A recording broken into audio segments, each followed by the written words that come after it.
ikot kayo sa nag-iisang ahensya. Wala na po ba kayong pakialam doon sa iba? Anong klaseng gawain ito? Paano tayo makakagawa ng isang matibay, ng isang katanggap-tanggap na investigasyon? Kung sa dinabi-dami ng mga ahensyang nabigyan ng ganong klaseng pondo, isa lang ang tutugisin mo. Kaya nila ginagawa ito para sa impeachment.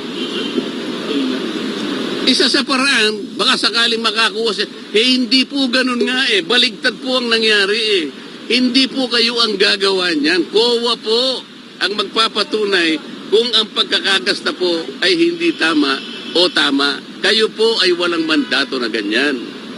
Yun po yung pinipilit ko sa kanila. Ang problema, pag ako po'y nagsasalita ng ganito, ina-advise ko po sila, wala naman silang makita o magamit na ibang argumento para sansalain na sinasabi ko that they should provide a better argument. Sabihin nila kung nagkakamali ako, wala naman silang masabi, aagawin na lang yung hopya. Yan lang naman Pero tingin nyo gugulong ang impeachment if ever ipag-impay? Diyos ko. May numbers ba? Hindi ko alam kung talagang gagawin nila. Hindi ko alam kung gagawin nila. Nagsasaya lang sila. Napakarami pong problema ng bansang ito. Napakarami problema ng bansang ito. Dahil sa nangyayari, may nakikita ba kayong constitutional crisis?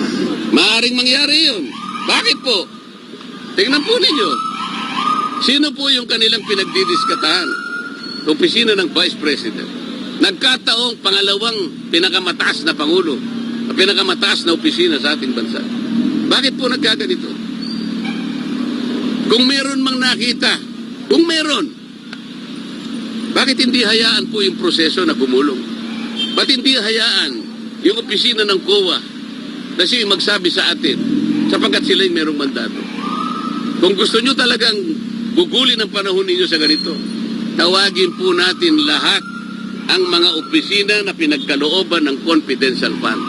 Palagay ko, maski si Speaker Martin, merong confidential fund. Thank you, sir. Ang Pangulo, merong confidential fund. Pang last na lang.